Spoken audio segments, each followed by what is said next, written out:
在一个昏暗喧嚣的酒吧内，震耳欲聋的音乐声正敲击着每个人的耳膜。一群身着便衣的男警员混迹在人群中，享受着悠闲的下班时光。他们的目光正被舞台上的一名拉小提琴的女子吸引。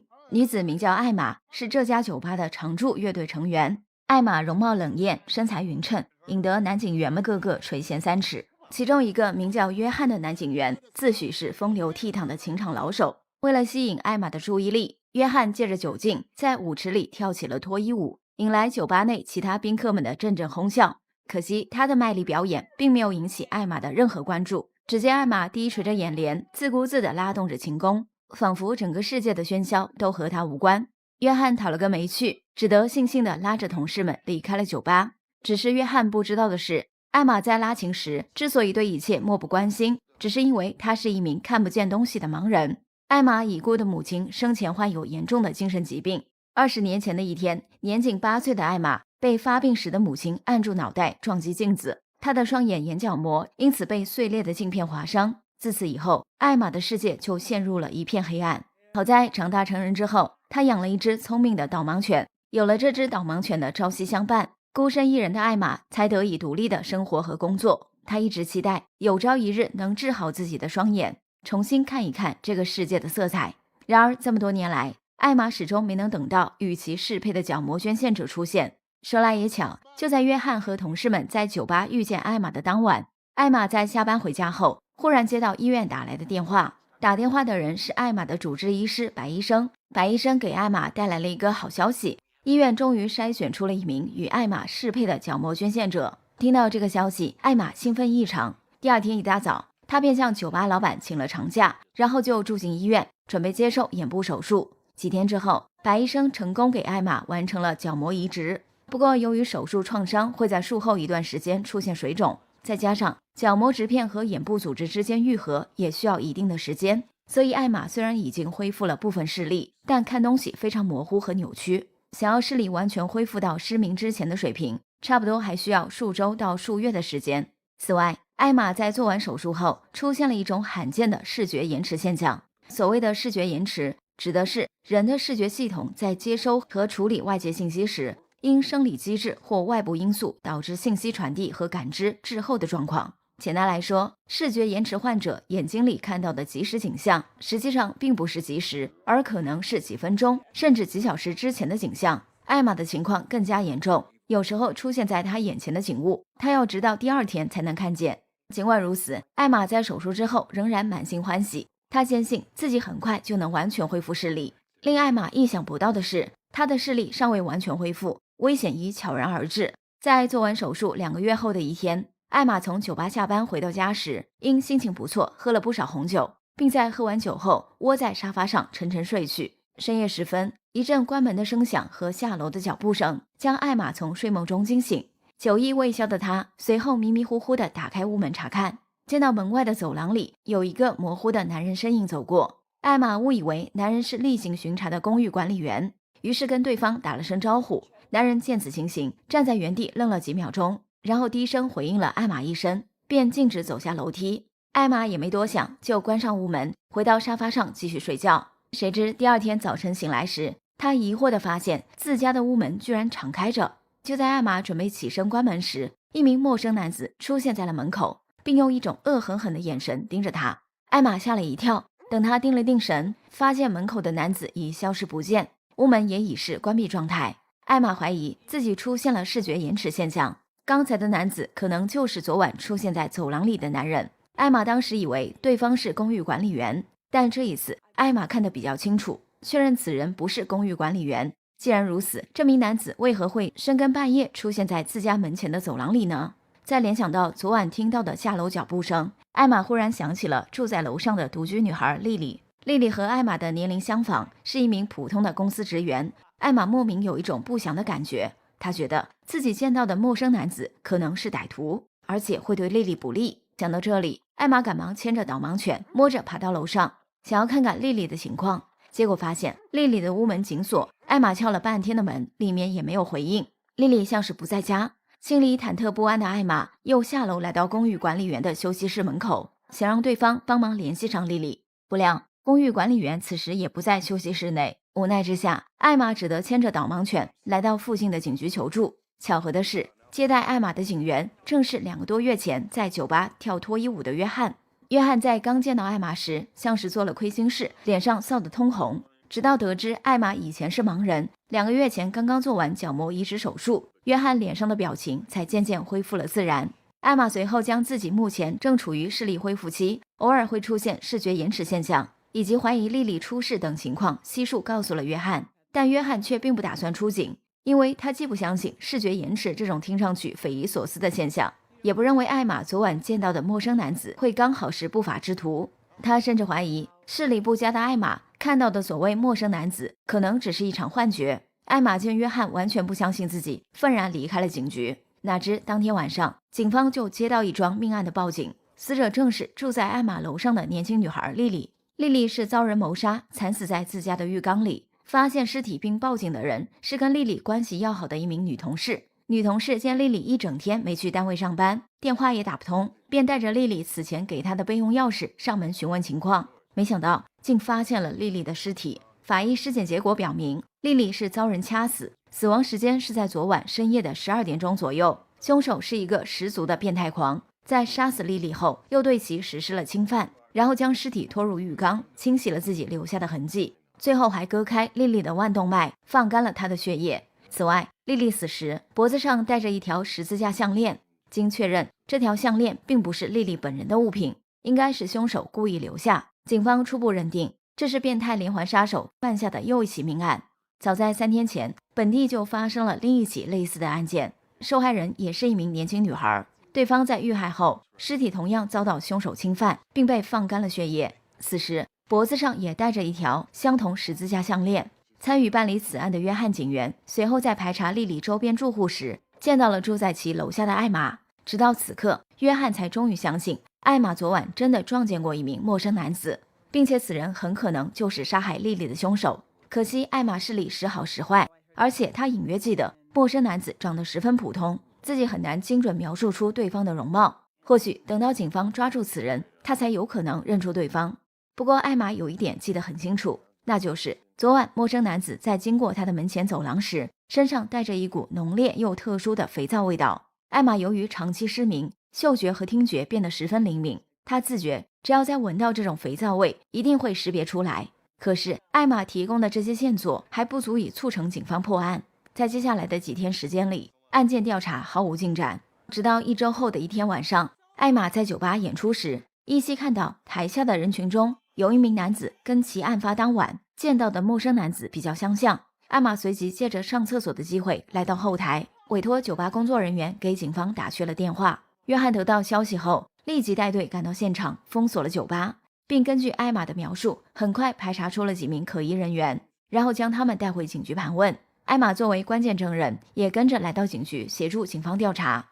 约翰在简单盘问完几名可疑人员后，又勒令他们站成一排，并将2名警员混入其中，让艾玛透过单向玻璃仔细辨认凶手。不成想，视力正处于恢复期的艾玛偏偏将一名警员当成了凶手，而且这名警员在案发期间一直在警局值班，绝无犯案的可能。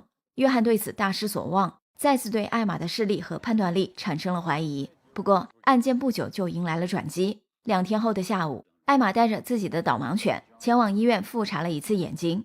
离开医院时，天色已渐渐暗了下来。就在他牵着导盲犬穿过医院的停车场，前往附近的地铁站时，走在前面的导盲犬忽然停下脚步，像是看到了什么。没等艾玛反应过来是怎么回事，导盲犬就挣脱牵引绳，独自跑到了一辆汽车的旁边。艾玛赶忙跟了上去，看到地上掉落着一条造型别致的十字架项链。可是没等他捡起这条项链，就听到导盲犬开始冲着一个方向狂吠不止。艾玛朝着这个方向望去，见到一个模糊的男子身影正在向自己逼近，对方看上去很像莉莉遇害当晚艾玛在门前走廊里看到的可疑男子，而且此人身上散发着一股浓烈而特殊的香皂味道。艾玛立时陷入惊惧状态，慌忙捡起导盲犬的牵引绳，想要马上离开这里，但导盲犬却再次挣脱绳索，冲着可疑男子扑了过去。结果还没跑到对方跟前，就被一辆忽然启动的汽车撞倒在地。可疑男子趁此机会逃离了现场，撞倒导盲犬的肇事司机赶忙下车向艾玛连连道歉，并将导盲犬送往附近的宠物医院救治。宠物医生经检查确认，导盲犬被撞断了一根肋骨，需要住院治疗。艾玛既心疼又无奈，好在她的视力已经恢复了很多，即使没有导盲犬引领，也基本不影响正常生活和工作。安顿好导盲犬之后，艾玛借用宠物医院的座机拨打了报警电话。等约翰赶到时，艾玛将刚才在医院停车场遇见可疑男子的情形如实相告。根据此人的容貌和身材以及身上散发的肥皂味，艾玛怀疑对方正是杀害莉莉的凶手，而且她觉得对方盯上自己的目的很可能是打算杀人灭口。约翰虽对艾玛的话将信将疑，但还是跟着她来到医院停车场搜找了一番。可疑男子自然早已不在这里，艾玛此前在地上见到的十字架项链也已不翼而飞。约翰只得拿出几根项链让其辨认。艾玛果然精准辨识出自己在地上看到的项链和2名受害人死时脖子上戴着的十字架项链几乎一模一样，这让约翰不得不相信艾玛确实撞见了凶手。因为警方此前并未对外公布凶案现场发现的2条十字架项链的信息，为了防止艾玛遭凶手灭口，警方派出几名警员24小时轮班对其实施秘密保护，约翰也在其中。在接下来的2周时间里，凶手一直没再出现，约翰则在尾随保护艾玛的过程中，渐渐被这个女人的魅力折服。这天晚上，他见到艾玛的主治医师白医生忽然来到艾玛的公寓楼下，向艾玛当面求爱。尽管艾玛婉拒了白医生的表白，但约翰仍旧对此醋海翻腾。等到白医生离开，艾玛回到家后，本应该蹲守在公寓门口的约翰忍不住敲开了艾玛的屋门。其实经过最近一段时间的相处，艾玛对约翰也心生好感。此次约翰大着胆子主动示好，艾玛也是情难自禁，2人当晚就睡到了一起。此后的几天里，约翰主动向警局领导申请，独自包揽了保护艾玛的任务，2人得以天天泡在一起。警局领导觉察到约翰借着工作机会和艾玛出双入对，对其十分不满。恰在此时，连环变态杀手又犯下了第3起命案，此次的死者是一名中年妇人。案发情况跟前2起案件相似，凶手在杀完人后侵犯了尸体，放干了受害人的血液，并在其脖子上戴了一条十字架项链。与前2起案件唯一的不同是，第3名死者的年龄明显比前2名死者大不少。警方原本以为凶手只会对年轻的女性下手，现在看来，受害人的年龄并不能成为凶手犯案的特征。眼见案情变得越来越扑朔迷离，警局领导将约翰召回了警局，勒令他尽快揪出连环杀手，保护艾玛的工作则交由其他警员负责。约翰只得从命，开始认真研究案情和走访调查，忙得3、4天都没去和艾玛约会，这让刚刚陷入热恋之中的艾玛非常不满。这天晚上，艾玛在下班后百无聊赖地回到家中，结果惊恐地发现自己卧室的穿衣镜上不知何时被人用口红画了一双鲜红的眼睛。艾玛立马想到是连环杀手所为，她赶忙打电话联系上了约翰，希望对方立即来自己家中。但约翰此时正在警局加班，一时之间无法脱身。异常恼怒的艾玛竟避开守在自家门口的警员，偷偷翻窗，从消防升降梯溜出公寓，然后跑到警局质问约翰为何好几天不见人影，是不是在玩弄自己的感情。正被工作搞得焦头烂额的约翰见艾玛居然私自避开保护他的警员，跑来警局给自己找难堪，跟他说话的语气难免有些生硬。2人随即在警局内大吵了一架。吵完架后，艾玛气冲冲地独自离开了警局。在地铁站等候回家的地铁时，她再次看到了疑似凶手的陌生男子。这时一列地铁刚好进站，艾玛慌忙跑进车厢，谁知陌生男子也跟着走进了另一节车厢。此时已是深夜时分，艾玛的车厢内并无其他乘客，艾玛只得朝着陌生男子所在车厢的相反方向跑去。可是她接连跑过2节车厢，却没能见到1名其他乘客。好在跑到第3节车厢时，艾玛终于遇到了3名女乘客。可是她还没来得及开口向3人求助，就见3人全都扭过头望向她。艾玛这时惊恐地发现，这3名女乘客竟是被连环变态杀手杀死的3名受害人。除了莉莉之外，艾玛此前在协助警方调查时，也见过其他2名受害人照片，她因此对3人的相貌都非常熟悉。难道是自己见鬼了吗？艾玛没能想清楚这个问题，就被吓得当场瘫倒在地，晕了过去。陌生男子随后追上来，唤醒了艾玛。唤醒他的陌生男子也不是什么凶手，而是负责保护他的一名警员。看来刚才的一切只是他的一场幻觉。为了搞清楚自己为何会出现幻觉，第二天一大早，艾玛在警员的陪同下来到医院，让白医生给自己的大脑和眼部做了一次全面检查。检查结果显示，艾玛眼睛的恢复状况相当不错。白医生觉得她可能是精神紧张过度，才产生了幻觉。在给艾玛做完检查后，白医生习惯性地拿出一块肥皂，仔细清洗了自己的双手。艾玛猛然闻到白医生使用的肥皂味道和自己此前从疑似凶手身上闻到的肥皂味道完全一样。难道杀害并侵犯3名死者的凶手是眼前的白医生吗？不过艾玛没有将自己的怀疑说出来，而是强作镇定地声称白医生洗手的肥皂味道很好闻，询问他从哪里买来。白医生回答称，这种肥皂是医院里专门定制，里面添加了抑菌成分，市面上应该买不到。艾玛听闻此言，更加重了对白医生的怀疑。尽管如此，在离开医院后，他没有将自己的发现告诉身边的警员，以免草率行事，冤枉好人。艾玛现在的想法是尽快找到约翰商量对策。然而，约翰此时正前往另一座城市出差，不在当地警局。原来就在今天凌晨4点钟左右，连环杀手又犯下了第4起命案。此次的被害人又是一名年轻女孩，案发的城市和艾玛生活的城市之间还比较遥远。艾玛从约翰的领导口中得知这一消息后，立时在心里排除了白医生的嫌疑。如果白医生是凶手，对方昨夜在异地作案，今天早晨根本赶不回医院上班。艾玛怀疑凶手可能是白医生的某个同事，否则凶手身上怎么会沾染白医生任职医院专门定制的肥皂味道呢？艾玛随后将自己的猜测告诉了约翰警局的领导，然后继续前往酒吧上班。第二天中午时分，出差回来的约翰带回了一条重要线索。他发现4名受害人之间彼此素不相识，但是除了第2名受害人莉莉外，其他3名受害人在近期都接受过不同的器官移植手术，并且他们受捐的器官全都来自一个名叫雅妹的年轻女孩。雅妹在几个月前在车祸中丧生，死时只有20多岁。巧合的是，艾玛的眼角膜也是来自雅妹，而雅妹在生前特别喜欢佩戴一款吊坠式十字架的项链。约翰据此推测，凶手应该是雅妹的狂热迷恋者。